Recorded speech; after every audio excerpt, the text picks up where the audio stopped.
Welcome, everyone, to episode number 8 of Call to the Bullpen. I am one half of your illustrious co-hosts, Mr. Jared Silberkleit. And I am the better half of your illustrious co-host, Mr. Austin Keeney. Says himself and his dog. Yeah, well, you know what? My dog loves me. Touche. All right, so you know the drill by now. We have a week of NFL action to recap. We have a week of NFL action to preview. So let's just dive right in. We started things off in week 2 with another Thursday night game, Thursday night divisional battle between the Ravens and the Bengals. And this one saw the Bengals go up early by a lot. And I mean, Flacco tried to rally Baltimore back into this, but it was just too much of a mountain to climb, especially against a team that's gotten off to a good start this year offensively. The Bengals, it's really weird. They've won their first 2 games by the exact same score, 34-23. I still don't believe Joe Flacco should be an NFL quarterback. I said it before. That's a strong statement. I'll say it now, and I'm going to say it when we talk about week 3 in a little bit. Joe Flacco is a fluke, a.k.a. Joe Flacco the Fluco. He should not be a quarterback. The Ravens are a decent team, and they would be a lot better without Joe Flacco. Well, I mean, on that note, Andy Dalton really played outstanding. Andy Dalton had a hell of a game. He did. He did. He linked up with. And go ahead. I was gonna say he linked up with Green 3 times in the end zone. Yeah, I mean, whoever had AJ Green for their fantasy team was screaming and yelling and dancing around. So congrats to you guys. And whoever had Mixon there, not a good sign that he's going to be out for, is it a while or is it the entire season? I think it was a couple weeks, right? Oh, Mixon? Yeah. He did undergo knee surgery, and it's looking like he'll miss potentially close to a month. They're saying 2 to 4 weeks. I mean, 2 weeks would be pretty miraculous for surgery. So that's a blow. It's a blow to my fantasy team, and it's a blow. Speaking of your fantasy team, who won our fantasy game this week? All right, I don't think anyone could have counted on Patrick Mahomes throwing 6 touchdown passes. Your boy Patrick Mahomes to Kareem Hunt and Tyreek Hill. I'm just saying, you lost. Well, you lost. I will say this, looking at my roster, I did wait. No. Say it. Tell me you lost. I lost. There it is. He lost. I was going to humble myself further by admitting that I kept Juju Smith-Schuster on my bench, and although he outproduced Keenan Allen, he still wouldn't have helped me win. So, Austin, I can't say his team name on air. It's not family friendly. But Austin's fantasy team beat Saquonda forever. So, yes. Okay, credit where credit's due. Back to the real games. So Cincinnati, they won. They lost Joe Mixon to the knee injury, which is not good for a team, again, that got off to a better than expected start offensively and also is known for inconsistent quarterback play. I mean, Andy Dalton, he's had a good start to the season, for sure, but we know his track record, and especially now that he's going to be dependent on even more so, that defenses are really going to be able to zero in on him and not have to worry about Mixon for the next few weeks. I think that this could, if the Bengals aren't careful, they could, this fast start could fizzle out. I guess we'll just have to see. But nonetheless, they still have AJ Green, and he's still top 5. They've had so I mean, losing Mixon's not a good thing. But I mean, they'll figure it out. Well, I guess we'll see. So moving on, we had a bunch of divisional games this week. Next up was Carolina versus Atlanta. In Atlanta, Atlanta picked up the win. It was basically the typical NFC South game that you would expect at this point between any team not named the Buccaneers, although the Bucs have the best offense in the NFL at this point. With keeping expectations and pregame expectations in mind, this is more along the lines of the typical NFC South game that you'd expect. It was very back and forth. Atlanta's offense looked right after they didn't look so right against Philly. I think the extra rest definitely helped them. And props to Tevin Coleman for his performance. I mean, having to go it alone as the primary back with Devonta Freeman being out with the injury.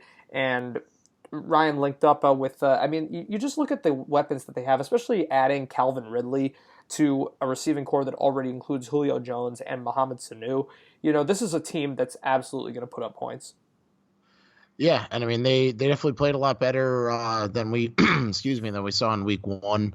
It's good to see them put up a couple points and give it to the Panthers there. I mean Matt Ryan played well. Cam Newton 3 touchdowns, 335 yards, also about 40 yards rushing. And McCaffrey, if we're going to talk about running backs, McCaffrey had just about the same stats as Coleman did. So I mean McCaffrey put up a great game also. Sure, and they're going to need everything that they can get from McCaffrey with Greg Olsen out with that injury for a few weeks. So, if he could step up, if Funchess can step up, they were still able to put up a lot of points, a lot of yards in this game on the road. Although they came up short, they showed that they're going to be competitive still, and this is certainly looking like a very competitive division. So, the Panthers are going to need all the help that they can get offensively. And next up was New Orleans versus Cleveland in, this game kind of didn't quite go the way a lot of people expected. Well, I mean, there was two sides. I mean, I saw a lot of people taking the Browns. I saw a lot of people taking the Saints, and it definitely did not, excuse me, end the way that it looked like it was going to end. I mean, everyone kind of saw the Browns pulling this one off, especially even late into the third. They were up 12-3 at one point. And the Browns just couldn't pull it off. I mean, their kicker missed, what was it, 2 field goals and 2 extra points. I mean, you're talking about 8 points right there on his own that he makes one of those field goals and they win the game. You know what I mean? Or one of the extra points in a field goal and they win the game. So, I mean, I don't want to put the blame on one guy, but it definitely doesn't help giving up 8 points, especially when you're the Browns.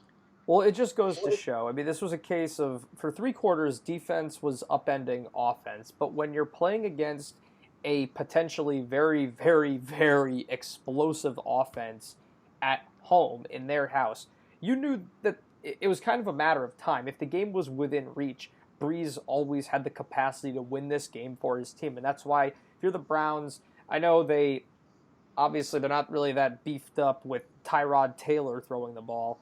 But when you're ahead, you really need to keep pouring it on. You got to keep that momentum going. You have to get that kill shot, because if you leave this game within reach for an elite quarterback like Drew Brees, especially with a guy like Michael Thomas, who is one of the game's great wide receivers, the opportunity was there, and he kicked the door open. He was able to rally the team back, and 1 quarter was all they needed. But the Browns, certainly through 3 quarters, we haven't seen the Saints limited this much offensively in the Superdome. That just doesn't happen. Yeah, I mean, it was a great display of defense by a team that nobody really expected to even play as well as they did. I mean, I understand that they're 0-1-1 with that ridiculous tie in the first week, but the fact that they're even that, and they almost beat the Saints, and obviously they almost won their first game. I mean, you're talking about a Browns team that could have started 2-2, if the slightest, 2-0 is what I meant to say, 2-0, if the slightest thing changed in their favor, or 1 kick went through the uprights, you know what I mean? So it's a refreshing to see the Browns coming out and playing this way. I mean, will they have a phenomenal season? I doubt it, but the fact that they're even playing as well as they are, regardless of their standings in their record, they look like a decent team, to be completely honest. And I mean, if we're going to keep talking about the Browns for a minute, is it time for them to pull the plug on Tyrod Taylor? I mean, I can't say he's playing terrible, but still 3 points in the first and the second, and 6 and 6 he was not good in against the Pittsburgh. fourth. Well, yeah, correct. But I mean, and even now, I mean, they only had 6 points at half, and that was on 2 field goals in this game. So, I mean, that doesn't really say much for a quarterback in 2 complete quarters and not really doing much. I'm certainly in favor of playing Baker Mayfield. I think that if you spent the first overall pick on him and you're not in a win now situation, I think you can afford to be patient with the kid, and also you have to see what you have. You need to find out, because remember, these are the Browns we're talking about. How many top picks, how many first overall picks have we seen them spend on potential franchise quarterbacks? Whether it was 1 overall or top 5, or making some kind of big play to try to find their next franchise passer through a trade. Remember, like the RG3 experiments a few years ago? this is a team that has struggled for so long to find their guy, and you've got to. And this season seems like a great opportunity to put him in a better position to succeed than a lot of Cleveland quarterbacks that have come before him. So I think it's absolutely time to play Baker Mayfield. It might be a rough transitional period at first, again, due to the lack of the preseason experience with the first team offense. But I think that Yeah, but I mean, you're still talking about 2 full weeks after the preseason that you could have, sure. gotten him in there or gotten him into practices or, I mean, if you start him now, yeah, all right, fine. He didn't have any practice with the first team squad, whatever. Throw him in now and get him in there, practice a little bit, and let him practice in the games. Maybe play him in the first half, and if he's awful, switch him. But I mean, you're right. They're not playing in a you have to win this game or the season's over. I mean, you're 0-1-1. It's the beginning of the season. If you lose one or two more games, you kind of expected it out of this year anyways. That's what I'm saying, exactly. Throw him in there and let him get some practice, see what happens. And if he's terrible, get rid of him like you did with every other quarterback you've drafted. I think that this week against the Jets should be really I think that this should be kind of the barometer as far as whether or not they're going to stick with Tyrod. I think one more mediocre or poor performance from him, and you got to go to Baker Mayfield because it's like you're just wasting time at that point. If they can't beat the Jets, even though the Browns have hung in there with two teams picked to be Super Bowl contenders, they deserve a lot of credit for the way they played. You can still point to just silly mistakes, whether it was having that field goal blocked in week 1 and then all the missed extra points, the missed field goals here, shoddy quarterback play in both games, really, especially week 1.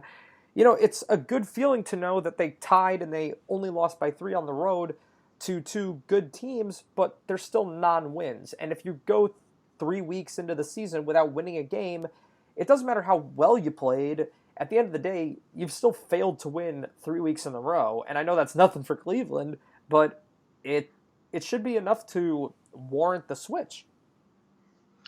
Yeah, I mean, I don't see why they couldn't give him a shot. Sure, yeah.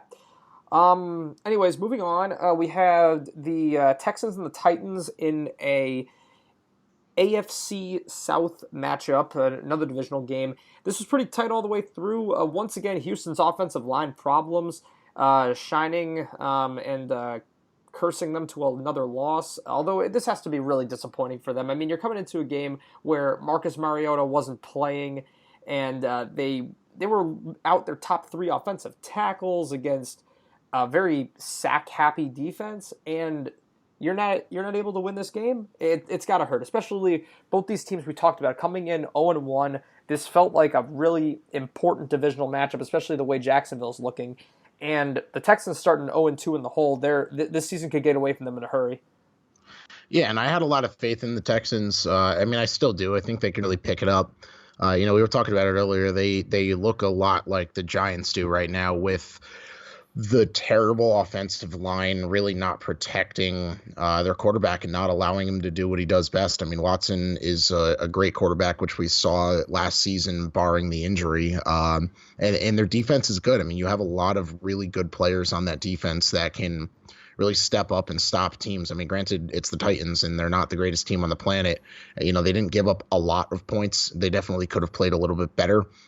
And maybe they're just not meshing yet because they do have a couple new guys that they've picked up in the last year or two that maybe just need to get some more chemistry on the playing field, and maybe a win will really boost their confidence and make them feel a little bit more comfortable out there. But they got to change something clearly, because starting 0-2 for a team that was really projected to win a lot of games this year. I mean, I even can recall myself saying that I think they will pull off their division.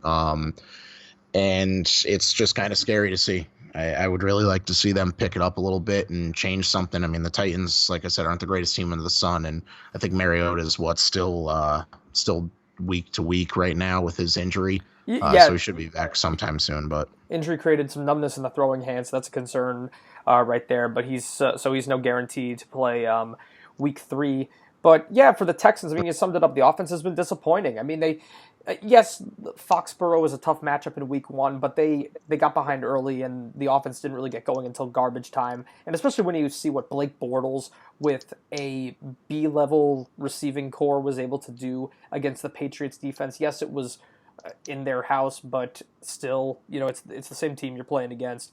You would have thought that the Texans would have been more successful. So you worry about is Watson kind of shaking off the rust, coming back from the injury, the offensive line issues, et cetera, et cetera. And it's been very disappointing to see them start 0-2, and especially in this division with the way Jacksonville is playing, and maybe Tennessee they need to worry about. They just lost to them after all. So yeah, well, I mean, they are playing the Giants next week, so we'll talk about yeah, that. they should be able to pull off a win. Next up, Colts versus Redskins. This was, some would say, an upset. I think that it really just kind of reminded everybody that the Redskins suck, and I think, can we just put this to rest at this point? I think that you saw this week that beating the Arizona Cardinals is nothing to boast about. And No, you're not wrong, and you said the Colts were going to win this week, so I'll give you props on that one. I had the Redskins going all the way with this one. I mean, Smith didn't play an awful game, but obviously he didn't do anything to help. Shout out to Thompson down there in the backfield, really playing as a wide receiver the entire week, and Adrian Peterson not doing a single thing. It was interesting, to say the least. They won in large part due to Adrian Peterson in Arizona, and they responded this week by trying to put the game entirely in Alex Smith's hands.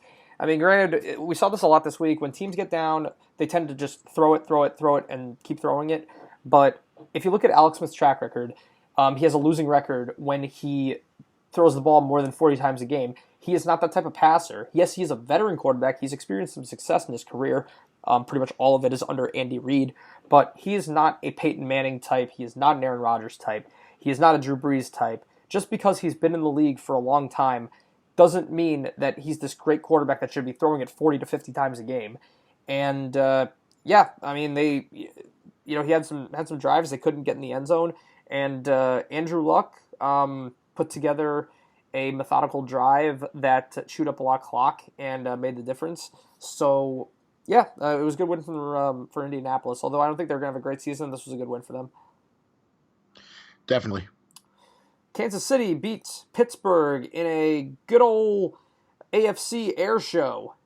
Yes, they did. Patrick Mahomes, talked about it before. Great fantasy performance. And definitely a great win for the Chiefs. I mean, a great season start at 2-0, really showing off their new talent in Mahomes. And, they're old. I don't want to say old talent because they're both young, but Kareem Hunt and Tyreek Hill and even Travis Kelce. I mean, Kelce had 2 touchdowns and over 100 yards and I think 7 or 8 receptions this week. Sammy Watkins. How about Sammy Watkins? And Sammy Watkins. He didn't get in the end zone, but, he caught 6 passes, 7 targets for 100 yards. Yeah, no, definitely. I mean, when you throw 6 touchdowns and you put up 42 points, pretty much everybody's going to get involved. We saw that with Baltimore in week 1. But, yeah, I mean, just great performance all around by the Chiefs. And other than their defense, I think their defense is really lacking. I mean, granted, Big Ben is a great quarterback, and they have the Steelers over there have some weapons they can use, obviously, with Antonio Brown. The Chiefs' defense is lacking. I mean, they're giving up 37 points is not a good thing. Just because you won with 42 doesn't mean it was a good game overall. You gave up 37. Let's not forget that this team did blow a 21-0 lead. They took a 21-0 lead and blew it not over the course of the game, over the course of a quarter. Yeah, it was 21-0 at the end of the first, and then and it was 21-21 at the end of half. Blowing a lead like that on the road is usually a death sentence. That's usually, laughing stock on the Monday morning quarterback show, but the Chiefs were able to rebound. They do have the most impressive offense in the AFC right now. Patrick Mahomes is playing great. I mean, when you throw 6 touchdowns on 23 completions, I mean, you're averaging a touchdown pass every 5 or 6 throws. I mean, he's got 10 through 2 games, and I'm pretty sure, if I read it correctly, which I could be wrong, but I'm pretty sure he's the only quarterback in the history of the NFL to ever throw 10 touchdowns in 2 games in the first 2 games. I wouldn't doubt it. That's quite. It was something like that. Yep. So I mean, regardless, a ridiculous stat, and pretty impressive to see him play that way. And Roethlisberger did his best to rally the team back, but I mean, you want to talk, what's happened to the Steelers defense? This was once a vaunted program, right? Yeah. And I mean, this team's just gotten old. They've lost pieces over the last, 5 to 10 years. And they're now like an all offense, no defense team, and this was kind of a rebound game that they needed to have, especially with all the turmoil going on. I mean, you've heard the Le'Veon Bell drama. Now Antonio Brown responded to a fan online, egging the team on to trade him. They're like kind of daring them, like, "Oh, trade me, see what happens." Yeah, which is pretty bad. And then he didn't show up to practice yesterday. On Monday, he didn't show up to practice. So I don't know. It's something's going on, and maybe they've lost control of the locker room down there. I don't know what's going on with Tomlin and Big Ben. It's ugly though, and we'll touch base on Le'Veon later. He's the topic of my ult moment for the week. Spoiler alert. Spoiler alert, you'll know what's coming. But yeah, it's interesting. I mean, I would like to figure out what is going on in that locker room. I mean, Tomlin's usually been a pretty good quarterback a good coach at wrangling their team, especially with Big Ben as their quarterback. And it looks like he's lost the reins in that locker room. So who knows? It's getting ugly there. And I mean, luckily the rest of the division is filled with question marks. So, especially, the Bengals at this point are the best team in that division, and they just lost Mixon. And again, we know Dalton's track record. So, nothing is out of reach. Obviously, it's 2 weeks into the season, but things don't look good in Pittsburgh. Next up, Chargers in one of the more predictable games. Although I think you're going to be saying this about every Buffalo Bills game this year. The Chargers beat up on the Bills. They went up huge at halftime, and then Josh Allen did play better in the second half to kind of make the final score a little bit more respectable at 31-20. But nonetheless, it feels like it's going to be a long season for Buffalo. However, I think that you could absolutely agree that Josh Allen being the starting quarterback is the right move for this team. Much like we were saying about Baker Mayfield, it's the right move to get this kid some playing time, find out what you have. It's obvious that he is the better choice over Nathan Peterman. Yeah, I mean, I can't disagree. I mean, they put up more points than they did in week one. I mean, 2 interceptions is nothing to boast about either, so it's not like he played well. But I could definitely see him being the better option than Nate Peterman. I think everybody would agree on that. Again,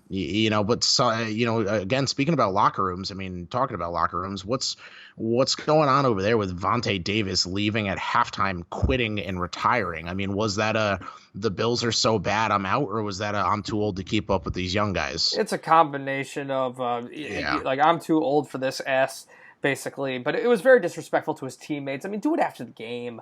You couldn't just wait 2 hours. Like, you could even just put forth a lazy effort in the second half, but at least you're on the field, and people are gonna say what they're gonna say. But very disrespectful to his teammates, disrespectful to the league, disrespectful to whatever fans of the Bills they have left at this point.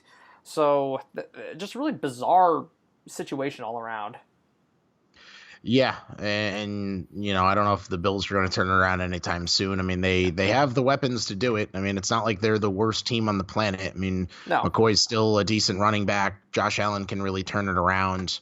Kelvin Benjamin's a great wide receiver still. So, I mean, they have some tools and some weapons to pull off the change, if you will, or the turnaround. But they got to do it quicker. It's going to be an ugly season. Oh, yeah.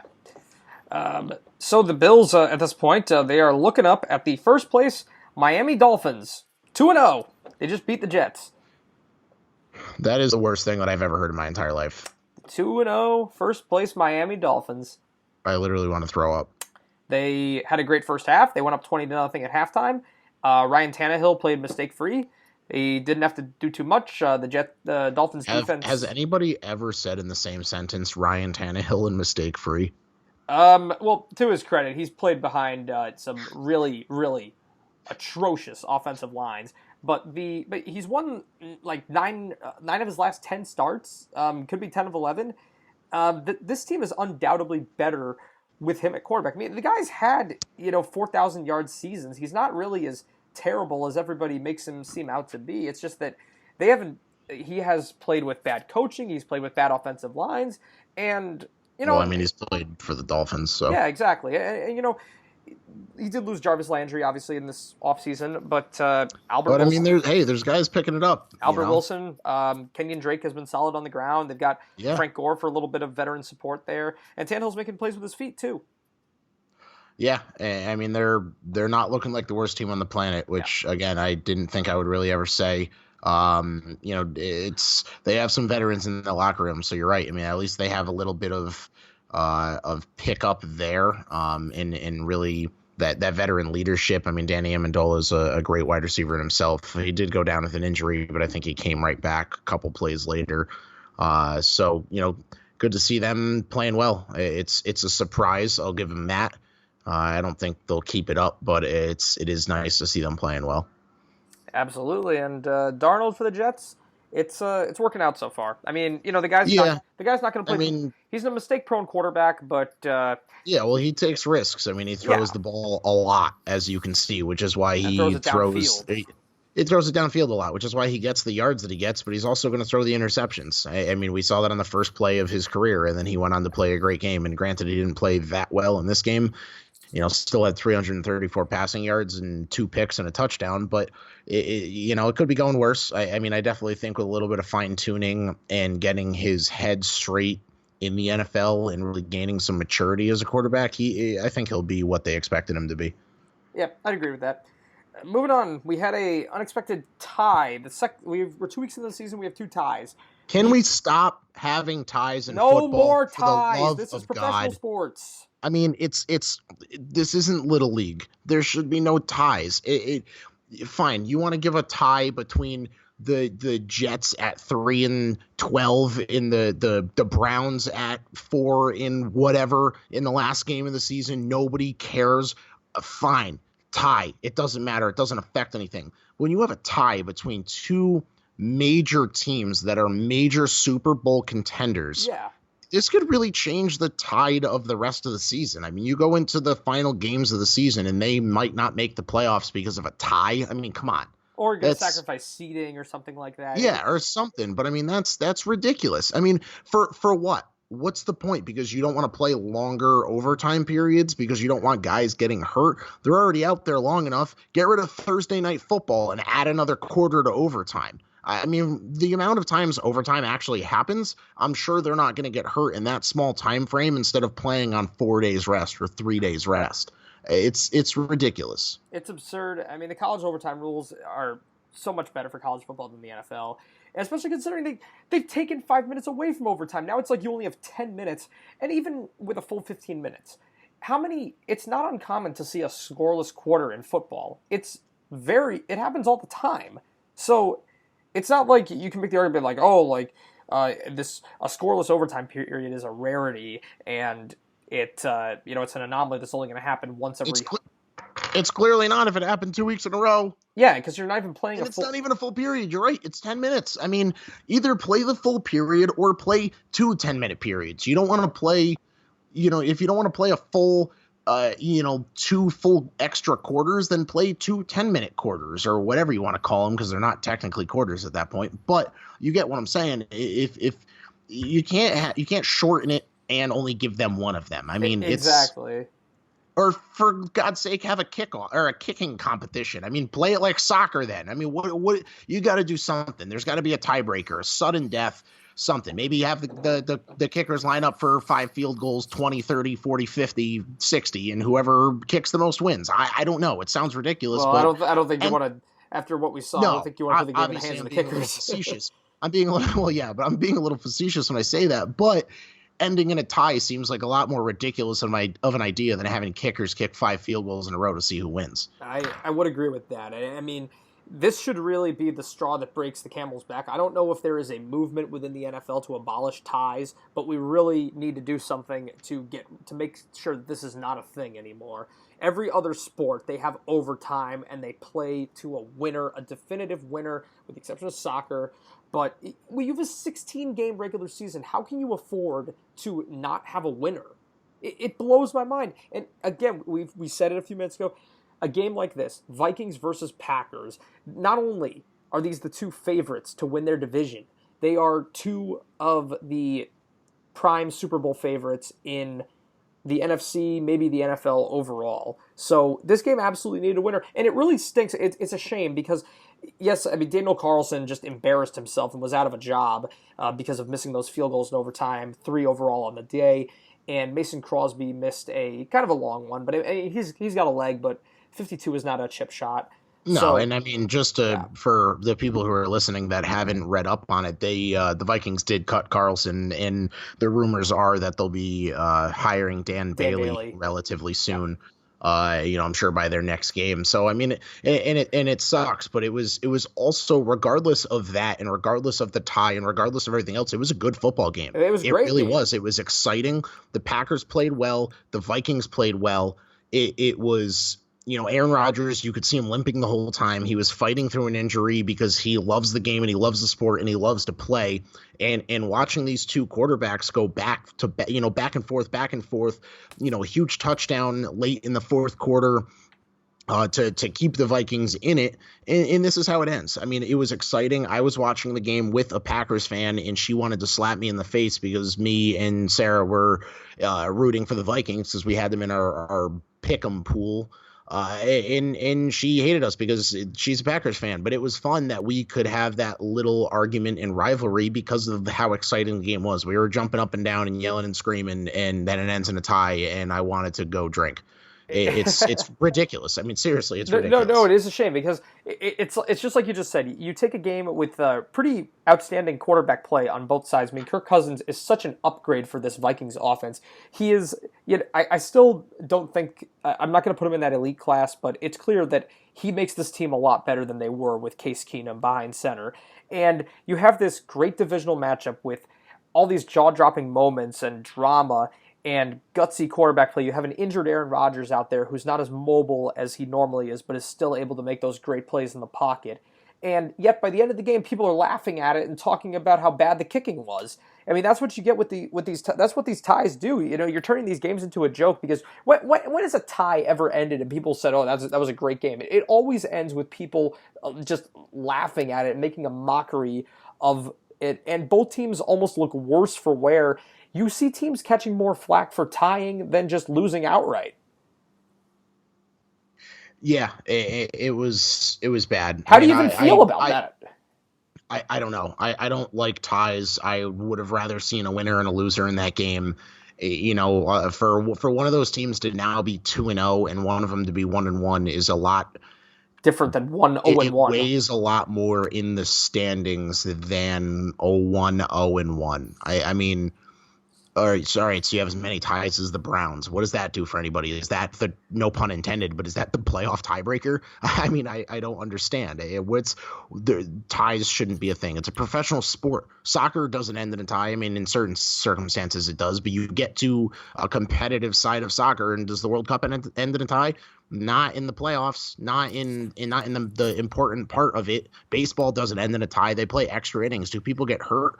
Pitchers blow their arms out because they pitch too much, and sometimes position players have to come onto the mound and throw because they end the game with a winner and a loser. Because when it comes down to 1 or 2 games at the end of the season, like the MLB standings are right now, you can't have a tie. No, and the NFL they will do multiple overtime periods in the postseason too. So why are you going to have different rules in the playoffs than in the regular season?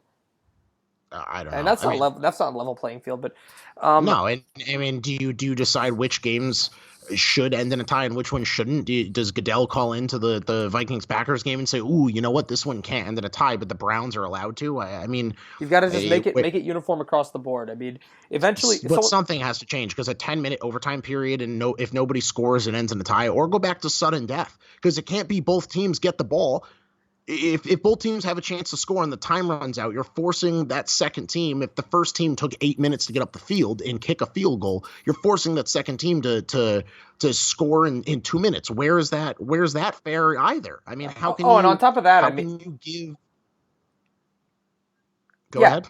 yeah, and I was going to say on top of that, the half of this overtime period consisted of the Vikings going on a methodical drive to kill the clock. And that's what I So, mean. And so if the Vikings then kick a field goal to take a 32-29 lead, the Packers would have only, and I don't know the exact time frame of well, they did have a how chance long to that final drive took, but say it took 7 minutes. Now the Packers only have 3 minutes to get downfield and score. Why is that fair? Why would you change the overtime rule to each team is allowed or it has to have a chance to score other than on a touchdown or a kickoff return for a touchdown? If the first team kicks a field goal with and they take 8.5 minutes, why are the Packers or whatever second team gets the ball only allowed a minute and a half? well, I mean, those are the regular rules of the game. Every game has a time limit. I don't have an issue with that. Yeah, but not in the first quarter. Well, and it's not even a full quarter. Play 15 minutes then and give them 7.5 minutes each to score. And if the first team scores a touchdown, it's over. But it's if you keep digging deeper into the thought behind it, it's stupid. So, yeah. So yeah, we don't like ties. They need to go. Anywho, moving on. Tampa Bay defeated Philadelphia, so the Buccaneers are now 2-0. They have scored what is it, 75 points in 2 weeks. Ryan Fitzpatrick has 8 touchdown passes and over 800 yards passing, and that's back-to-back 400-yard performances. And he's on fire right now. He is the best offensive player in the NFL. And the Buccaneers have now beaten 2 quality teams. They've beaten a Super Bowl contender, that most would say, and they've beaten the defending Super Bowl champions back-to-back weeks. And this is a team that, Austin, you said was going to be the worst team in the NFL, and they were probably picked by most people to finish at the bottom of their division. Yeah, I mean, I don't know how much longer they can ride the hot hand. I mean, but he's hot right now. You can't. He's playing extremely well, and he's got the charisma to back it up, and he's got the confidence to back it up. I mean, 400 passing yards and 4 touchdowns. Granted, he threw 1 interception. Is no joke as a quarterback. I mean, it's a great performance, and even the rest of the guys surrounding him. I mean, Deshaun Jackson had 4 receptions for 129 yards. I mean, you do the math. And a touchdown. I mean, they're playing well. They're playing well. Their defense is playing well. Their offense is playing well. I just don't see them holding up and continuing the trend. I mean, he's as well as Fitzpatrick is playing. He's Ryan Fitzpatrick. I mean, he's bounced around the league because he's not a franchise quarterback. And will he be the franchise quarterback in Tampa Bay? I doubt it. Will they keep him when Winston comes back? I have no idea. But I just don't think that they can continue the way that they're playing and beat extremely good teams in the NFL. I see them falling off at some point, at 3 or 4 games of playing really well and ending the season terribly like everybody thought they would. Well, I mean, they're certainly playing great right now, and they have a good defense to boot too. So, they're going to ride the hot hand as long as they can, and they've got a lot of talent on offense. It's the weapons around Fitzpatrick. And this is a guy who has experienced success in his career in the past, obviously not on a consistent level, but he very nearly led the Jets to a playoff berth a few seasons ago, the Jets, and that he was working with a lot less talent than he has right now with a terrific wide receiver tandem, Deshaun Jackson and Mike Evans. So the Bucs are playing great football right now, and they've, they can keep it up as long as they can. If they get to 3-0 this week, I think they're going to really turn some heads, because heading into the season, everybody was saying, oh my gosh, look at this schedule to start the year. So if they're able to actually go on an extended winning streak to open the season, that's going to really open a lot of eyes. And then you start to look at the second half like, oh man, it's lightening up. This team could win 10, 11 games, or maybe even more if they keep this hot play. I mean, I don't think that they're going to sustain it either. But this could certainly be a team that surprises some people, and that's what they've done so far. Yeah, they've definitely surprised me because I said they were going to be awful. Sure. Next up, the Rams defeated the Cardinals in a completely non-competitive game. This was 34-0. Yeah, we don't really even need to talk about this game. They scuffed them. I mean, we're going to spare the Cardinals, but I'm just going to say this. I think the Cardinals might be the worst team in the NFL at this point. I mean, their defense might not be completely terrible if they weren't overexhausted, but they look so defenseless out there. Oh yeah, I mean, and it's sad because they have a lot of really good players, and Larry Fitzgerald is still a really good wide receiver. He's getting up there in age, but I mean, he can definitely still pull it off. David Johnson, he's a great running back, and we all know that. Obviously, I think Sam Bradford is the wrong guy to be helming that team. I have, maybe they need to make Oh, a don't worry, trade or it's a pick matter of somebody time before else. he gets hurt again. Yeah, exactly. He's gonna trip on a ladybug. Yeah, exactly, and break his left big toe. Yeah, It's yeah. I don't think he's a heartlessness from the NFL beginning. quarterback, especially to be helming that team. I really think they need to do something to change. Next up, the Niners defeated the Lions. This ended up being kind of a shootout. Jimmy Garoppolo gets his first win of the season for San Francisco. Once again, the Niners showing defensive issues against a team that, the Lions they've had solid quarterback play from Matt Stafford over the last few seasons, but it's been the same story with them. Just poor defense up and down. I think, at this point, we've seen Matt Patricia. His defense has gotten just completely pushed around now by the Jets and the 49ers back-to-back weeks. So he looks really bad right now, and he kind of, it's funny, he turned down teams like the Giants in the offseason, as if oh, that wasn't the right move for him, and it's like, look what you're doing now, Mr. Defensive Genius. Yeah, and I don't know. Getting on the quarterback talk, Jimmy Garoppolo, I think he's a little overrated for what he got. I mean, played well, I guess. 206 with 2 touchdowns and They didn't throw any interceptions. win, The little things. Breda, yeah. how about Breda? Breda had a great game. Yeah, Brady had a great game. I mean, 138 yards and a touchdown. On only 11 carries. Yeah, on only 11 carries. You're right. I Yeah. mean, so a great average. But yeah, no, he played well, and good on them for getting their first win. I mean, the Lions really don't look that good this year. I mean, Stafford played all right though. Well, they fought back into it. They went down a lot, and they got some points in garbage time to make the score closer. But for the most part, this game went about as we expected. Yes, yeah, but yeah, I don't know. It'll be interesting to see if the 49ers can, maybe pick up the pace a little bit and Garoppolo can shine as well as he was supposed to. And the Lions maybe turn it around because they just don't look good. Well, one team that does look good, the Jaguars. Wow, Yeah, they made a statement. Seriously. They were up 3 scores on the Patriots at halftime.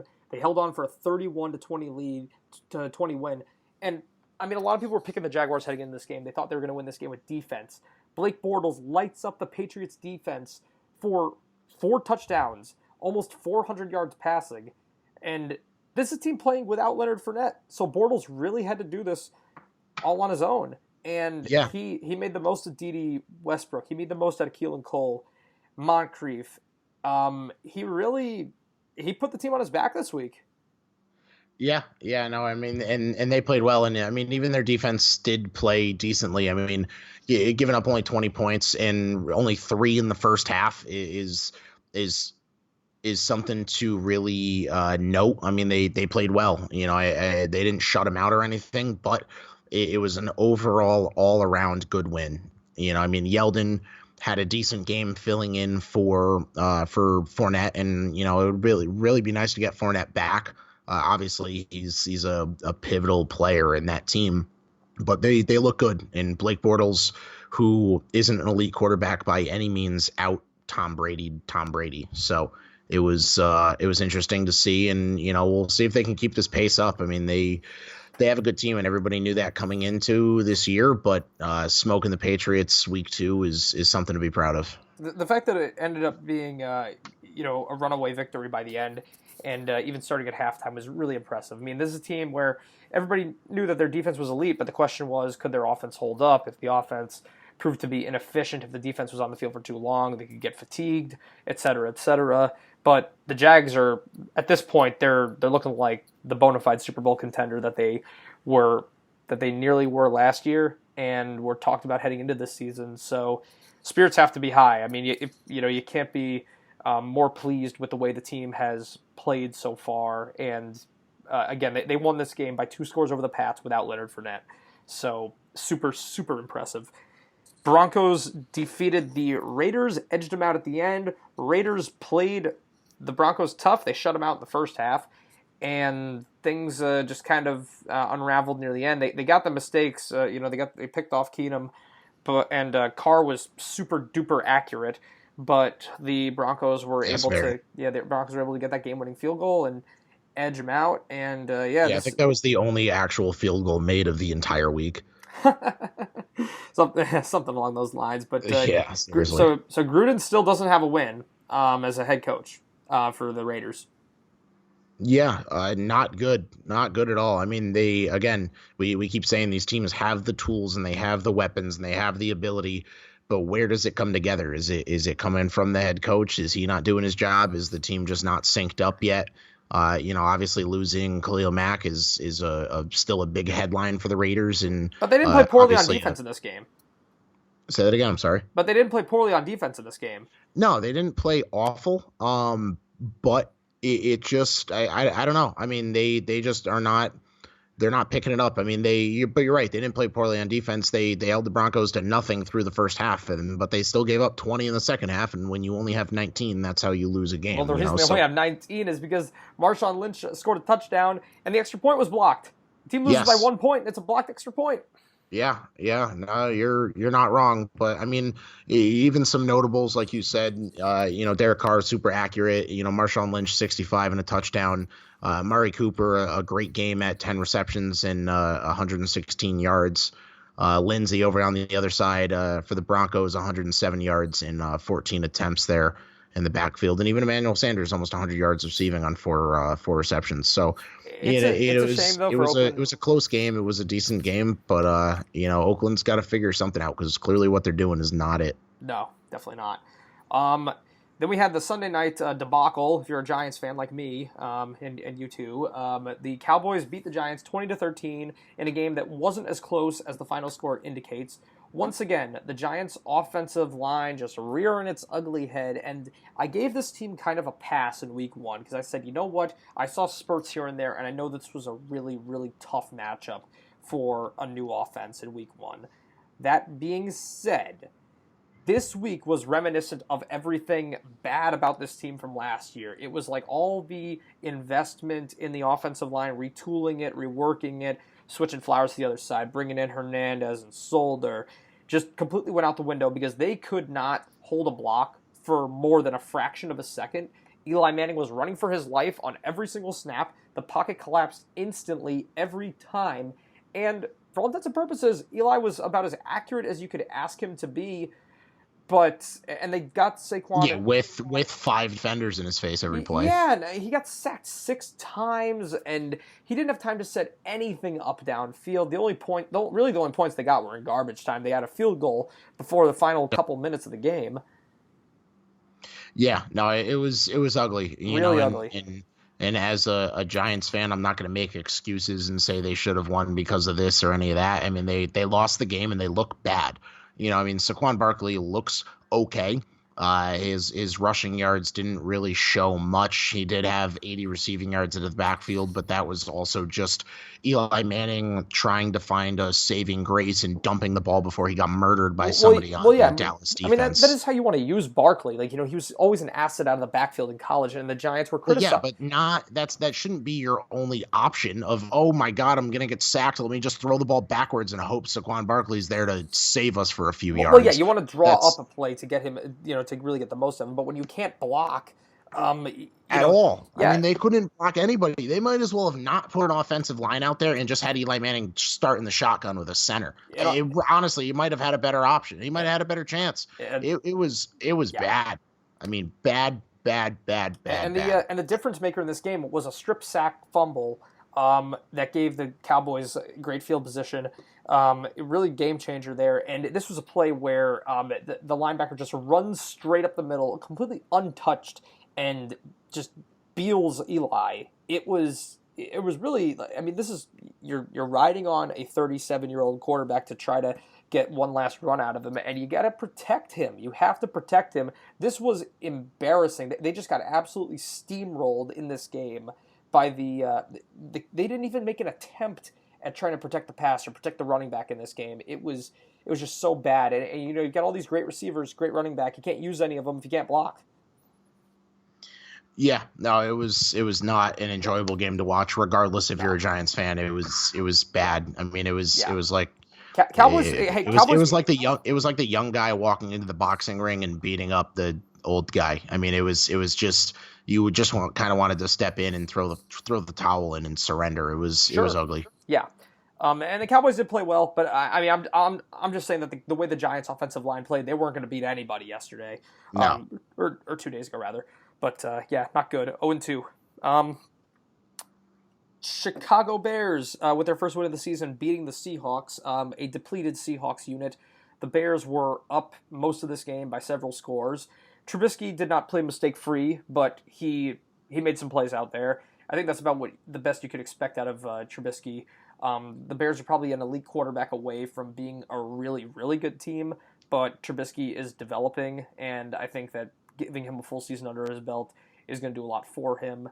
And yeah, I mean, hey, give him credit. They nearly beat Yeah, Green I Bay. mean they won regardless of his two interceptions there. It's they pulled it off defensively again. Khalil Mack forced to be reckoned with. Yeah, Runs in there getting held and sticks a hand in for a strip sack, and the next play they muff a punt on the 45-yard line, the Seahawks there, and the Bears take advantage. So I mean it's interesting to see. I don't think Trubisky's the quarterback over there either. I mean, I don't think he's a good quarterback in any way, shape, or form. but he's got I a mean, supporting cast though. You have Allen Robinson, you have Jordan Howard, and maybe you beef if you had just like a little bit more depth. And this could be a maybe it's not this season, but you're talking maybe next year or the year after they could be a really really good team. yeah, no, I could definitely see them really stepping up. I mean, they might arguably have one of the best defenses in the league right now. They're playing like it, Sure, so yeah. it's I take the Rams out of that conversation because obviously that's a thing. But the Bears are definitely up there. So So yeah, that was week 2. I went 9-6-1 in my picks. I didn't even do the math, but I think I beat you. Well, we'll just take your word for it then. Yeah. Yeah, I mean, I beat you in fantasy, and you're out of the survivor pool. So we'll just add you to the list of Of losers. course, just losing everything. Just Um, losing everything. yeah, speaking of losing everything, we're kicking off week 3 with the Cleveland Browns, who know a lot about losing, but I think that they're going to right the ship this week. I'm picking them to beat the New York Jets. This is not an indictment on the Jets. I think that the Browns defense has played very well the last couple weeks. I think that it's played too well to fail to win 3 times in a row. This is a very short week of preparation for Sam Darnold coming off of a loss. Could the Jets win this game? Sure. The Browns' offense hasn't been anything exceptional, but I think that, again, the defense has looked good against 2 quality offenses, 2 better offenses than what they're going to deal with in this game. So, yeah, I think the Browns are going to win. I'm also going to go with the Browns here, and same thing. I don't think the Jets are a worse team or any of that. I just think that the Browns could actually pull this one off. And you had 2 teams that are just looking decent, and it's the Browns' time. Yeah, Yeah. and it would be nice to see them win the first game since I was like 5 or something like that. It's only been a couple of years. Yeah, pretty close. Yeah. Okay, Buffalo, Minnesota. In another real nail biter. Yeah. What's the spread on this? 17.5 points.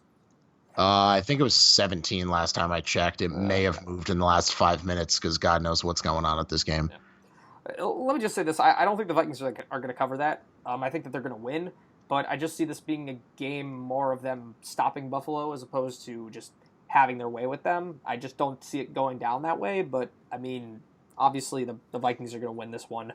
They've just got, they outclassed the Bills in every category. The Bills are probably the worst team in the AFC at this point, maybe the whole league, you could argue.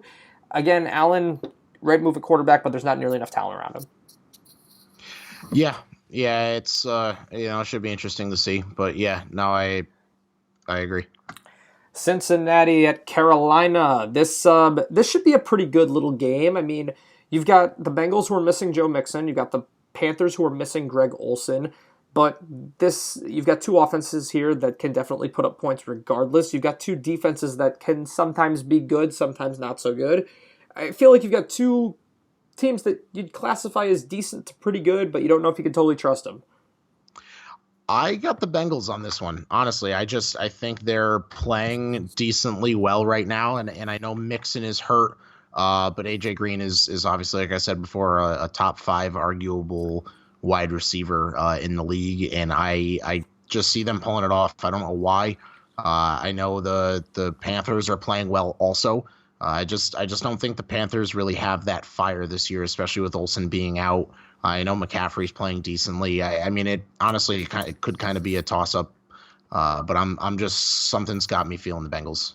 I am going to go with the Panthers in this game. I think that it's a game that rides on McCaffrey. I think that if he has another game where he balls out, he can add that extra dimension to the Panthers offense to offset the now more one-dimensional Bengals, who will be out Joe Mixon. This game is going to fall entirely on Dalton's shoulders, and Andy Dalton has had a good start to his season, but he has proven throughout his career to be very inconsistent. And they have extra rest, but it's also a road game. I'm going to go with Carolina. Sounds good. I like I said, I'm pulling for the Bengals. I think they'll pull it off. It'll be a close game though, really. Yeah, you're entitled to that. Denver at Baltimore, Broncos at Ravens. We've got two good defenses here and suspect offenses. I said it before, twice. I said it last week. Said it the week before. I'll say it again. Joe Flacco is a fluko. The Broncos win this. Oh, man. All right. After that very in-depth, detailed analysis, I'm going to do my best to... I'm just saying, Joe Flacco is not a good quarterback, and I just don't see him pulling it off. Not a good quarterback. Well, no, he's not. He's not. He's at all. He's good. I'm going to say he's better than Case Keenum. I'm going to give him that much. I mean, everybody's better than Case Keenum, but the Broncos still have a lot of weapons that they can pull off, and Von Miller is going to Von Miller, stop. Bradley Chubb, yeah. Yeah, they're going to stop the Ravens from doing what apparently they are somewhat capable of doing. I don't know. The Ravens are just not a good looking team right now, and I think C.J. Mosley's having some issues in the secondary. Also, something about his knee I read before. So that could be something to keep an eye on if he's a game time decision or anything like that. That could really affect it also. Sure. I mean, again, you got two teams. I think the Ravens, you certainly, after what they pulled against Cincinnati, you don't feel too good about them heading into this game, but they do have extra rest. This is a long trip for Denver. This is a team that got shut out on offense at home against the Raiders, and they're facing a better coached defense in this game on the road. And I just don't trust Denver's offense to win 3 games in a row. I don't think that they've got 2 wins to start the season. They won a tough rivalry game, and then they beat a depleted Seahawks unit that's a shell of what it once was. And although I could see Denver winning this game, there's just something about them that says I don't think they get to 3-0. I think the Ravens need a rebound here. I think they're going to get it. Yeah, I'm going with the Broncos. Alrighty. Then we have the Packers at the Redskins, fresh off their tie. They're gonna be extra motivated here, looking for a win. And I think that the Redskins kind of showed their true colors. I think that this team is not that good if they're willing to put willing to put themselves on Alex Smith's back. I don't think that he's good enough to carry this team to like 10 wins or anything like that. And Aaron Rodgers is as gutsy and heroic as it gets. I mean, even without his mobility, we saw how comfortable he was in the pocket, or how comfortable he got in the pocket against the Vikings. And he's facing an easier matchup defensively in this game. It is a road game, but that didn't stop the Colts from beating the Redskins, and I think that the Packers are going to make up for that tie. Yeah, very much so. I think the Packers are just a better team here. Alex Smith and the Redskins are a decent team, but I don't see him beating Aaron Rodgers. That tie was a fluke, and Aaron Rodgers will pull this one off. Sure. Eagles are hosting the Colts. Colts came off an unexpected win against Washington, but this, obviously it's not a super favorable matchup for Indy. Carson Wentz is coming back for the Eagles, although they haven't really looked all that right, and I think Wentz could be rusty. This I expect to be a close game because of the fact that Philly they don't really look entirely on the same page with one another, and I think that Wentz, having not been cleared for contact until yesterday or the day before, It's gonna take some getting used to. So it could be a difficult week in practice for him. I think that the Eagles are the more talented bunch, and I think the Colts have enough holes on defense for Wentz to be able to take advantage of. But this could be an ugly one. Yeah, it definitely could be relatively ugly. I could see the Eagles pulling this one off. The Colts are just not playing that well right now. Obviously they won against the Redskins, but I don't think I don't think they're a phenomenal team. I think the Eagles will pull this one off by at least a couple touchdowns. I wouldn't quite go that far, but I definitely think the Eagles are going to win by at least 7 or so. Um, Next up, we have a big time NFC South matchup with the Falcons hosting the Saints. This is always a fun game. It's been a fun game in the Drew Brees and Matt Ryan era, and this rivalry seems to favor the home team often, and I think I'm leaning in that direction here. I think that the Falcons offense, obviously beginning to end, looked better than the Saints did last week. I think that they've got a lot of versatility in the passing game. Again, talking about what Calvin Ridley adds to this team as far as another weapon out there to take some eyeballs off of Julio Jones and even kind of be forgotten himself in that secondary. So both teams can obviously put up a lot of points. I'm expecting the standard shootout, minimum 28 points aside, as we've come to expect with these teams. I think the Falcons are going to edge them out here, but we all know the Saints are going to make up for it with a with a win later in the year when they host the rematch. And the Saints have always been a slow starter. I think that that's going to continue, but they've always been a team that just hits their stride in the middle of the season. So I like Atlanta to win here. I also like Atlanta to win. Atlanta definitely played well this week against the Panthers, and the Saints just don't look that good. I mean, obviously they lost, or they tied week 1 there, and they have a loss on the record too. So I mean, they're not playing. I'm sorry, what am I saying? They beat the Browns last week, but they didn't look great against the Browns. I mean, they only won by the field goal there, and like we talked about before, the Browns kicker gave up 8 points by himself. So I mean, the fact that you only beat the Browns, who aren't playing the best football on the planet, by 3, and you're the Saints, I could see them getting upset here. Sure. Moving on, we got the Giants at the Texans. This is obviously looked like it could have been a pretty big matchup early in the season, and now it's big, but for different reasons, because you've got two 0-2 teams, and 0-3 could be the death of the season for the loser here, and then the winner would have a pulse. I think that the Giants would, at this moment, have the more favorable circumstances just because there's a lot of uncertainty in the NFC East compared to what the Texans are facing with the Jaguars looking great. So I think that Houston has more pressure, and I'm going to pick them to win, but I'm going to say this. This game is going to define the Giants season right here. This is a game where we've seen them come back from losing the first game or two of the year before and wind up making the playoffs, winning Super Bowls. And, this is the game where they're going to have to show what kind of team they are. They're going on the road 0-2. Are they going to dig down deep and pull out that win that they need to maybe save their season? Or are they going to be another bottom-of-the-barrel team? Are they going to be another team that's headed for a high draft pick? The offensive line needs to step up in this game. You've got a team that's got the same issues that you do. So the Giants' defense is going to have to force some turnovers in this game. That's something that they weren't able to do against Dallas. And yeah, I mean, both teams have the same issues heading in. Somebody's got to step up on as far as protecting their quarterback. And I'm just gonna say this as a Giants fan, even though I'm gonna be pissed if they lose this game, because starting 0-3 with all that was talked about heading into this season is inexcusable.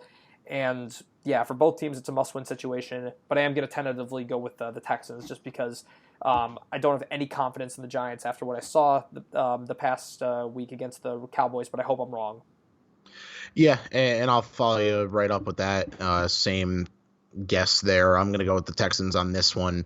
Same thing. The Giants' offensive line just doesn't look that good. But I think they could pull it off. This could be an upset. I mean, they have to figure it out. I mean, we're picking. Yeah, and the Texans are favored by a lot of points in this game. I mean, a lot, like 6. But in the grand scheme of things, it's more than most teams are. But yeah, a little more. I mean, that might be a little generous the way the Texans have looked. But I mean, let's be clear. We're picking the Texans here, but the Giants, they have to prove us wrong. They have to step it up. Yeah. No doubt. And I think they can if they can step it up on both ends of the ball, obviously. I mean, The defense I think has if been fine, honestly. their defense really hasn't been that bad. It's just if you give Eli Manning zero amount of time to do anything, the Texans defense is going to take advantage of that because they have the pass rushers to get to you, just like the Cowboys did last week. If DeMarcus you Lawrence let them matching up eat against up, Flowers, yeah. yeah, if you let them eat up that offensive line, this game's going to be over a lot earlier than I am going to watch it. I'll tell you that much. And it's really just, it would just be such a shame because, I mean, last year you could look at the deficiencies the Giants had as far as coaching goes, and you could see why those guys would have lost the locker room because, you look at Ben McAdoo and his patchwork staff. I mean, you've got really like good, smart football people in that building. Somebody has to pull something out of these guys because there's too much talent in that locker room for them to start 0-3. Yeah, something's got to change, and clearly it's the offensive line. Yeah.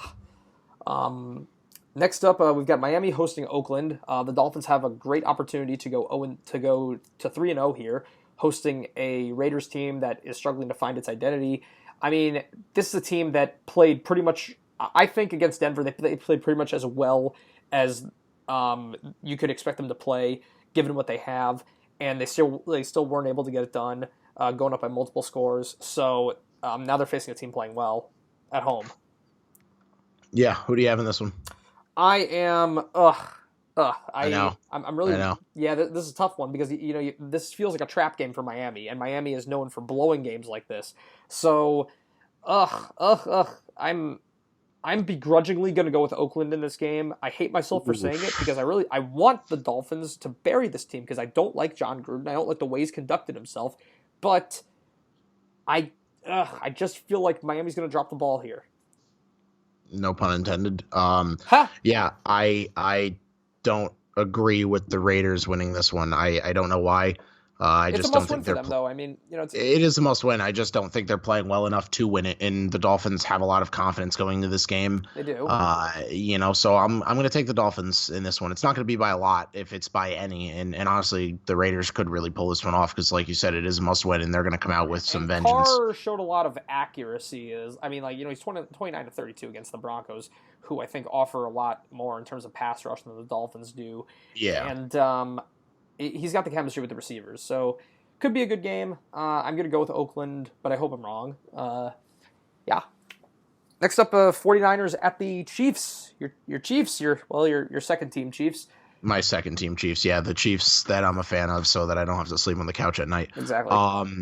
The Chiefs are going to pull this one off against the 49ers. They're just hot right now. And as long as Patrick Mahomes can keep this up, I mean, I knock on wood, I really hope this isn't a Deshaun Watson of last year where he, comes out and plays astronomically well and then blows his kneecap out.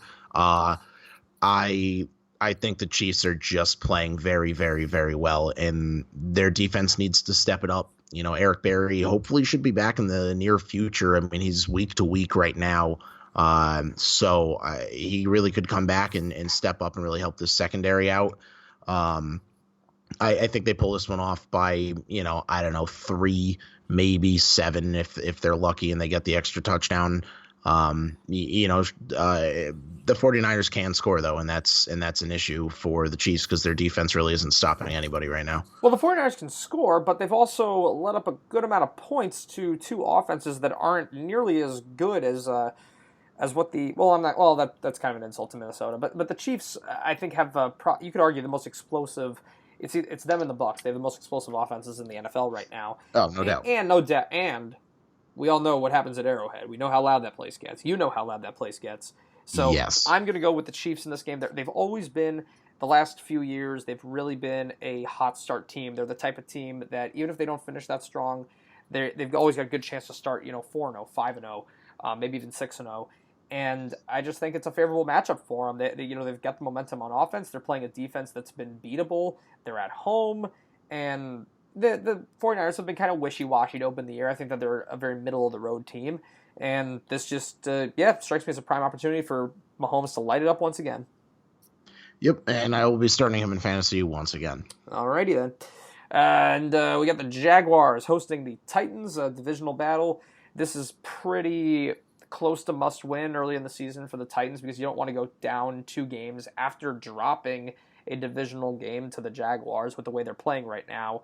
But I think the Jaguars are just they've got too much momentum, and the Titans could be out Mariota. Even with Mariota, their offense has been kind of suspect. So I think that the way Bortles is playing, the way the defense is playing, they're just going to be, especially, hey, if the Titans are missing pieces up front and they got a block against Jacksonville, that's not a good situation. No, not at all. And Jacksonville's playing extremely well. So, yeah. So that's it? Yeah. Yep. All right. I don't know. I think that Jacksonville's going to pull this one off too.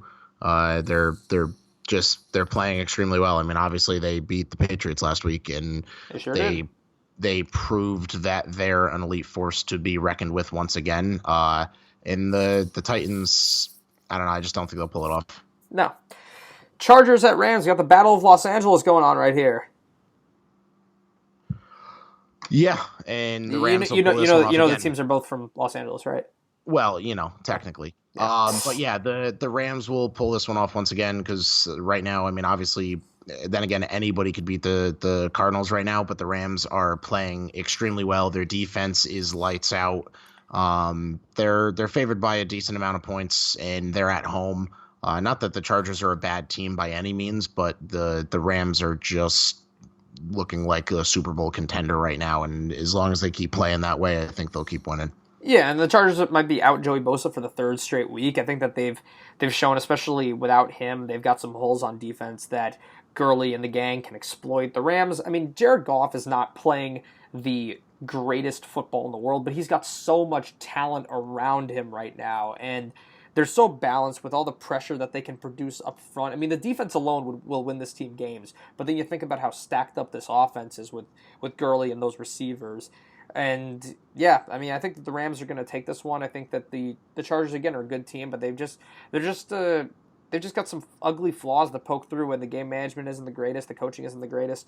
So I can see this one getting away from the Chargers late. Rams go to 3-0. We've got the Bears at the Cardinals, and for a team that's been impressive on defense, this has got to be a matchup that you're salivating at. I mean, what do you think Khalil Mack wants to do to Sam Bradford, huh? Kill him. Yeah. And just so you know, we here at Call to the Bullpen, we do not condone sexual assault or any form of assault, but you watch this. Murder. Yeah, or murder. But I mean, Sam Bradford has to just be like, shaking in his boots, thinking about what Khalil Mack's going to do to him this week. And I mean, yeah, God, Khalil Mack is going to absolutely annihilate the Cardinals single-handedly. Man, the way the Cardinals have looked so far, you figure that if the Bears could put up 10 points, they're probably going to win this game. I mean, you could have put up the Rams could have kicked the field goal and then took their team off the field last week and still would have won. Exactly. So, it's another tough defensive matchup for this. It's going to be a long season in Arizona. Dallas at Seattle. This would have been a ginormous game a few years ago. Now it's kind of an important game. It's actually very important, but for different reasons. This could be the Seahawks season right here, especially the way the Rams are playing. They cannot afford to go to 0-3. And that's why I think that they're going to win this game. I think that Dallas, they're solid on offense. Dak Prescott is pretty good. He can make plays, but he's just not going to... I don't think he's just not like that type of gunslinger that's going to really put the team on his back. And honestly, Seattle's a very, very hard place to play, especially even though the team might not have a great season, they might not make the playoffs. People would say that's kind of likely at this point. At this point in the year, the fans have not given up on this team. They're still going to be loud. They're still going to make this a very, very difficult stadium for a visiting team. And when you have a good head coach quarterback combo like Russell Wilson and Pete Carroll, it's pretty difficult to lose 3 games in a row and go to 0-3. So I think that this is a very winnable game for Seattle. I think that Dallas is an offense that they can outscore, maybe not by a lot, but I think they can edge them out. Yeah, and I have the Seahawks over the Cowboys in this one too, for the same reasons. I think the Seahawks still have great talent on their roster, and the Cowboys look okay. But then again, they played the Giants, and it's not really saying much after these first couple games. It's almost like talking about the Cardinals. But I think the Seahawks can pull this one off and beat the Cowboys and try to stay in somewhat contention in that division. Might not last for that long, but I think Russell Wilson's a little too talented to go to 0-3. Yes, very much so. And then we got the Sunday night game that nobody asked for. I don't know why this is prime time, but unfortunately at this point in the season you can't really flex these games out. It's the Patriots at the Lions, everybody, and the Patriots are obviously kind of weaker. They're a little bit more mortal than we're used to seeing them, but the Lions are a mess. And I mean, you know that. Oh my gosh, Belichick just wants to go out there and show his former coordinator, hey, defend this, right? And I just think the Patriots are going to eat them alive here. I mean, now they're mad after they just lost to the Jaguars. So I think they're going to take out all their frustration. I think this is going to be a total blowout, and it's just going to get ugly. Yeah, and I agree with every point on that. The Lions are just not a good-looking team right now. Granted, the Patriots lost. It wasn't by a lot, and it was to a very, very good team in this league. Maybe the best defense in the league right now. Maybe, yeah, arguably with the Rams up there. Yeah. But the Lions are nowhere close to the caliber that the Jaguars are, and they're going to get annihilated. The Patriots are going to walk into the Lions' den and slaughter them. It's a pun. I get it because they're called the Lions. It's punny. It's funny. Yeah. Expect Stafford to put up some points in garbage time, but I wouldn't be surprised if the score is like 35-10 in the third quarter, honestly. Then we have our Monday night game. We got the Steelers at the Buccaneers. This is also unexpectedly a very intriguing game. The Buccaneers have been one of the most exciting teams to watch early in the season. They have a really explosive offense. They have a guy who came into the season as a backup quarterback who's playing out of his mind. And you got the Steelers who are a mess, as far as behind the scenes drama goes, with the Le'Veon Bell stuff, with the Antonio Brown newfound the controversy with him, and the defense hasn't looked right. That being said, it's still Ben Roethlisberger. It's still the Steelers. They can't afford to go winless in their first 3 games. I think it's just like the Seattle thing. And, I mean, I really want to pick the Buccaneers because I really want them to be good and shake things up. But I just think that Pittsburgh, I think they have to have this game. I think they know they have to have this game, that they can't afford to go winless in their first 3 games in the season. And they've got the talent to just dig down deep and pull out a win. Because again, when you have not just a great quarterback, but a great quarterback with a lot of talent around him. I mean, Antonio Brown drama aside, Juju, Jesse James are playing great right now. So I think that Big Ben's going to do enough to win this game. I think there's just so much controversy and drama going on with the Steelers right now that they're too distracted to play the way that they need to play. And I know the Buccaneers aren't the greatest team on paper, but they're sure playing like they're a top caliber team in this league. And the Buccaneers are at home, and there's a lot of excitement going on right now with that team.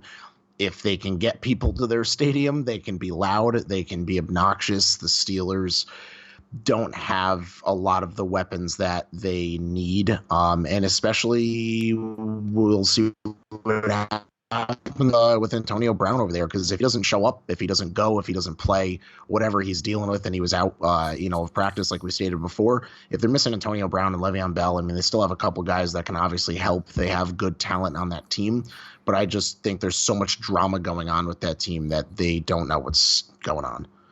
That very well might be their downfall, but it's just I'm just going to go with the gut feeling as opposed to the Bucs, for all intents and purposes, they got the momentum and they're playing at home. So I mean, for them to go to 3-0, that would be huge. It would really jumpstart their season. So hopefully they can get it done. We'll see what happens. But yeah, that's going to do it for NFL stuff. We're going to talk a little bit of baseball before we go for this week.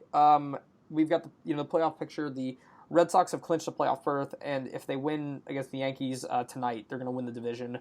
They only need to win. It's one more. Their magic number's down to 2, so they're about to clinch. It's a formality. to get the AL East. The Indians have already shored up the AL Central. They clinched already, and they're pretty much locked in to that third seed in the AL playoffs.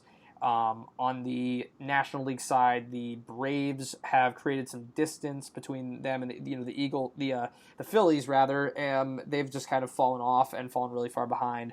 So it's looking like the Braves are absolutely taking that division. The Cubs and the Brewers are kind of neck and neck. The Brewers have rebounded. You've got the Cubs, Brewers, Cardinals, Dodgers, and Rockies in a 5-team race for 4 playoff spots. It's really, really tight right now. The Rockies are right now a half game back of the Dodgers in the division and a half game back of the Cardinals for the second wild card. So that's the situation in the National League. And the Yankees and the A's are pretty much neck and neck. It's just, at this point, it's who's going to host the wild card game. And the Yankees never thought that they would be in a position to where they might not have that home field advantage, but their lead is down to 1.5. Yeah, the Yankees are just lethargic right now. They don't seem like they care. There's no fire being lit in that locker room, which we knew going going into the season, because that's not how Aaron Boone coaches. And that's why the Yankees back office, front office, whatever, got Aaron Boone to be the head coach in the first place. You know, Joe Girardi would have been in there cattle prodding these guys until they had a little bit of energy, and there's no energy in that locker room. I mean, Aaron Judge during an interview was even quoted saying that, you know, oh, we have time. We're not in any rush. We'll get there. Don't worry about it. And it's like, how do you not worry about it? You don't have time. There is a rush. There's 12 games, give or take, left in the season. It's over in a week and a half, 2 weeks. There's not a lot of time left. You're only up a game and a half, you know, and home field advantage is big. You know, being in a one-game playoff, absolutely. You don't want to go to Oakland. You don't want to go to Oakland. You don't want to go anywhere. You want to be at home. You know, it's especially with a team that doesn't have any energy. You know, it's ugly. It's ugly, and I'm scared for it. I don't like it. They need to do something to get some energy going, or it's not going to end well. I mean, this is a team, they weren't exactly dominant last season before they went on that great postseason run. So, you know, but at some point you have to wonder, when's the hot streak coming? We've been waiting for this. This is a team that got smoldering hot in May, and they have been completely middle of the road for basically 3 months at this point. They've been playing just over 500 ball ever since the middle to end of June, and it's just been so frustrating, especially when you're blowing series against lesser teams. You're continuously failing with runners in scoring. I have never seen a team struggle to get hits with the bases loaded as often as the Yankees do. Every single time they get the bases loaded, I'm just waiting like, okay, whose turn is it to screw it up this week? Who's going to hit into a double play? Who's going to strike out? Who's going to pop out? I mean, they've left, for a team that scored 763 runs this year, that is the second most in the majors, behind the Boston Red Sox. They've left so many runs on the table. They can have 900 runs right now. It's absurd. And, you know, I don't want to hear Aaron Judge has been out. Well, guess what? You know who they didn't have last year? You know who they didn't have all of last season? Giancarlo Stanton, the guy that won the National League MVP. They also didn't have Andrew McCutchen, who, oh my God, I think it's hilarious that Andrew McCutchen was acquired and nobody cares. That's the type of year that he's having. But I mean, he's getting up there, and he's had a couple years like that, and that's he's why like he was 30, 31. He should have plenty of years left. No, I know, and I don't think he's a bad player. I mean, I definitely think he adds a lot of defensive value compared to the guys that we have. He should have hitting value in that stadium. Yeah, but he's he's definitely a pickup. You know, he definitely helps. And Chapman is coming back. Yeah, and Judge is back in the lineup today. I didn't look what he did so far. I'm actually going to go do that while we talk, and he's 0 for 3 on the day, so that's good. Well, Neil Walker just put the Yankees up with a 3-run blast, so that helps. He came to the rescue. But, I mean, having Judge back obviously helps a lot. They're going to need him. I mean, if they get hot, they can be as dangerous as anybody, but it just feels like a team that's resting on their laurels, and they're thinking like, oh, we got time. We got all these wins in May, so we're good. But they got to get it right, because the Astros, they're playing well. The Red Sox, they're playing well. Even the Indians, they can hurt you. You don't know. I mean, the A's, they got that spark.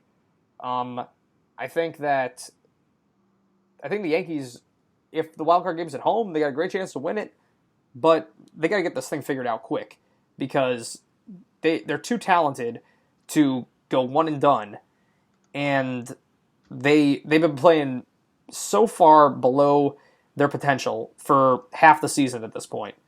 It just feels like they went ahead early in the year and have coasted on that. Yeah, and it's interesting because I mean they're just not playing up to what they need to play. No, honestly, no. So yeah, that's pretty much where things stand. That's pretty much all that's left to decide. I think that it's kind of a long shot for the A's to win the division at this point. So it's the Yankees and the A's battling for positioning, who's going to host that wild card game. National League, you got a Trevor Story, who might have UCL damage in his elbow. That would be a huge blow, blow to the Rockies. Yeah, I mean he's a major player He's for MVP the Rockies, and it's not good. Yeah, it's him and Arenado anchoring that team. So, again, really competitive race over there. You need all the help you can get because, even with him, you might be out of the playoffs. So, that could be a difference maker. I think that before we're gonna wrap this baby up, we're gonna go to a little haha. We're gonna bring back the moment of the week. Austin, you go first. I will go first. We're going to go back to football and back to the Steelers that I said are having some locker room troubles on top of the fact that Antonio Brown didn't show up to practice. Something's going on with Le'Veon Bell, and we all know that he hasn't been showing up. He doesn't want to play. He doesn't want to be anywhere around the team. Who knows if he even wants to play football again, but apparently he's taken up this rap career. Yeah, you heard that right. Le'Veon Bell, the rapper. Don't really know. Maybe he's going to go after Eminem next. Not really sure what's going to go on there. But apparently Le'Veon Bell, instead of, playing football, was down in Miami, riding jet skis, partying, doing his thing at a nightclub, promoting and rapping live as a performance his new EP. Yep, you heard that right. Le'Veon Bell putting out an EP. It's called My Side of Things. And ironically, the very last song that he played, the song's called Sayonara.